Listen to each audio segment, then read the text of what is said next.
নমস্কার বন্ধুরা, welcome to Das garden. আজকে আমি দেখাচ্ছি কি করে চারা গাছকে আমি যেখানে তৈরি করেছি সেখান থেকে ট্রান্সফার করব। প্রথমে মাটিটাকে এই যে ভালো করে খুঁড়ে নিলাম, যেটাতে লাগাবো সেই মাটিটাকে ভালো করে খুঁড়ে নিলাম। এই খুঁড়ে নিয়ে আমি দেখুন কিভাবে ট্রান্সফার করছি। জাস্ট আমার যেটা চওড়া ধরনের কোনো ধারালো জিনিসকে আমি মাটির তলায় এই যে ডাইরেক্ট ঢুকিয়ে দেবো, একদম গাছের যেন গোড়ায় কোনো রকম চোট না লাগে। এই দেখুন আমি গাছটাকে একদম আলতোভাবে তুলে নিলাম।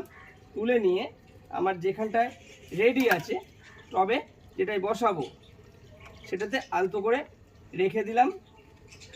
রেখে দিয়ে আমি এতে জল দিয়ে দেবো পরিমাণ মতো, একটু বেশি করে জল দিয়ে দিতে হবে।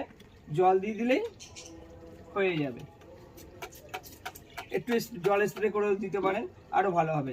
নমস্কার বন্ধুরা, ভিডিওটি ভালো লাগলে লাইক শেয়ার কমেন্টস করবেন, প্লিজ চ্যানেলটিকে সাপোর্ট করে দেবেন।